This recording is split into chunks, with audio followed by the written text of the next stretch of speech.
today's project is this pair of dangle earrings.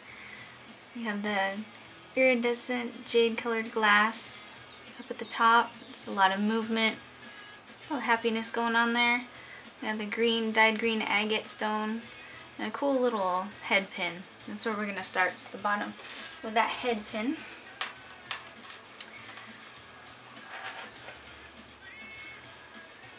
So these are really fun place to start. You already have a little inspiration going on there and you can just zazz it up from there.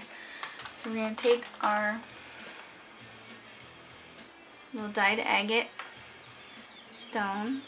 Each one is different, so you have those variations in the agate that I think just make it so interesting. I love agate. So I'm going to put one of these glass beads on top there. And then we're going to make the loop at the top. Everything that you need to make these earrings is going to come in your kit except for the pliers. So I'm using a rounded plier. I'll use these teeny tiny needle nose and some snips. I'll let you know if anything else goes into this, but those are my three go-tos. So we're going to go with our rounded pliers just above that bead, just the width of the plier itself.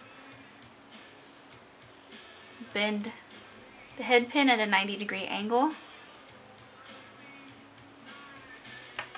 We're going to come up at the top of the bend itself and go back the other way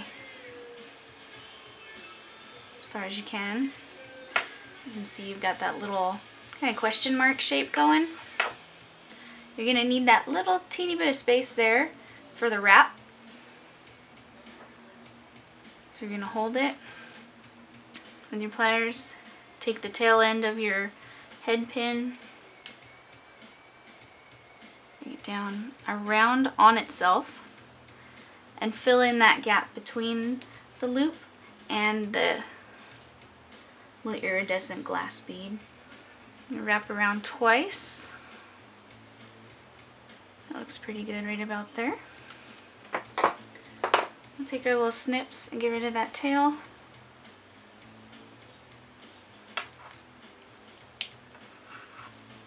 Make sure all these get in the trash. You don't want to step on one of those in the middle of the night. And then we're going to go with our little, needle nose pliers. A lot of jewelers are going to recommend something like this that's smoother. It doesn't mar your wire, your head pins, whatever else you're working with. It'll give you a nice smooth little squish. I just kind of have an attachment to this particular pair of pliers.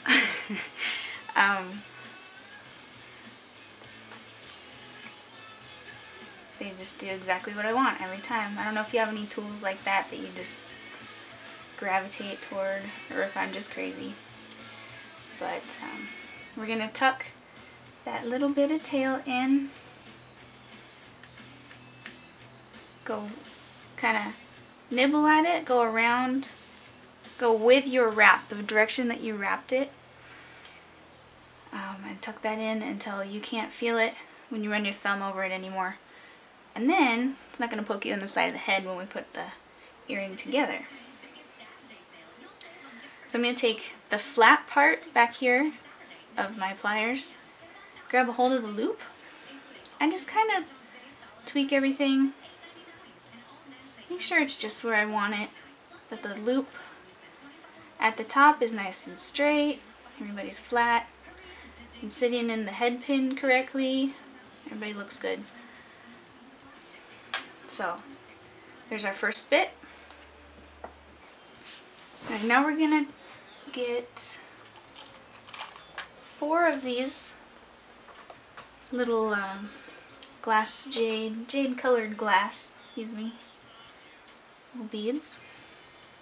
And these cute little head pins with the ball on the end. Again, I like that there's already a little bit of design factor going on there with the little ball on the end. With this head pin, you've got a little Indian influence and that pretty little bit there. So I found when I was putting the others together that this particular bead and this particular head pin is perfect, because all you're going to have to do for a nice little rounded loop at the top,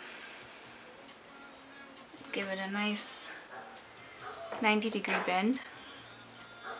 It's got zoop, zoop, little L shape.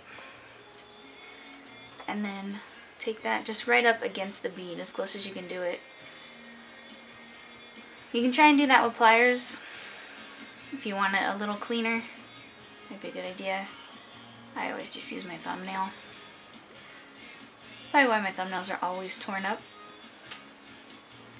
We're going to grab it with our, at the very end, with our rounded pliers and just curl it back on itself.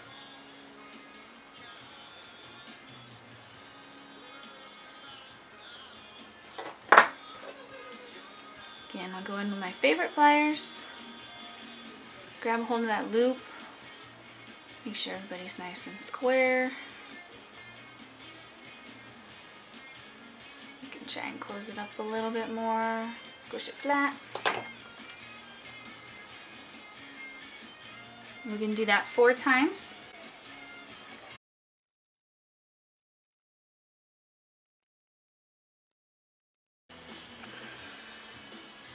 There, I got a good little method there. I didn't have to, fight with it so much as that first one. Trying to get the right angle for the camera. Alright, we'll bend it back on itself. And we'll keep closing it up.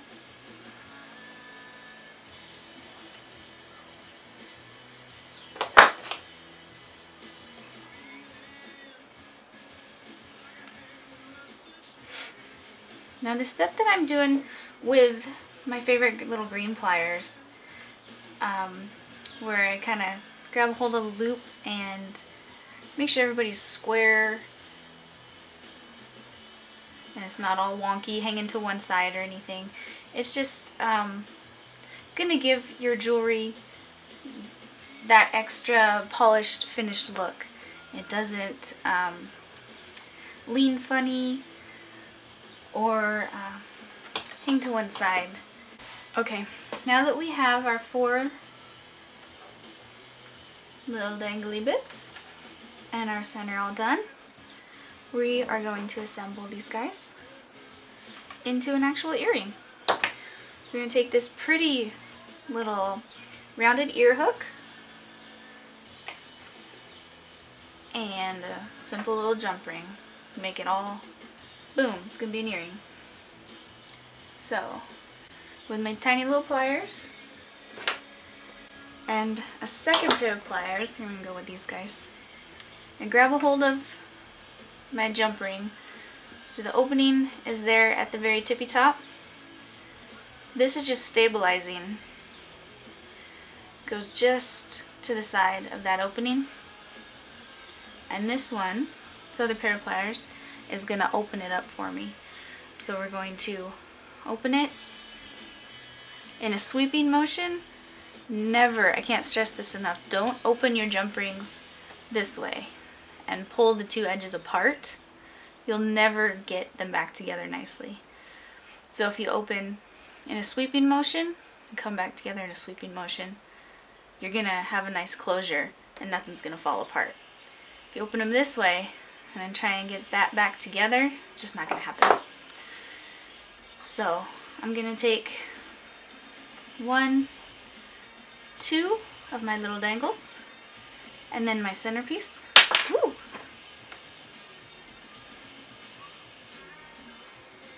The other 2, these little guys.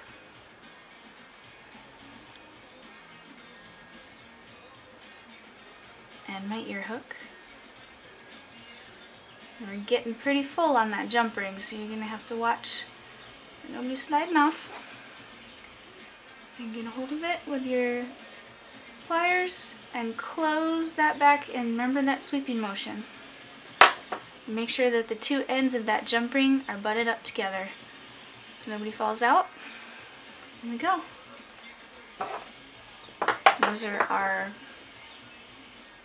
glass danglies and dyed agate, pretty little dangle earrings.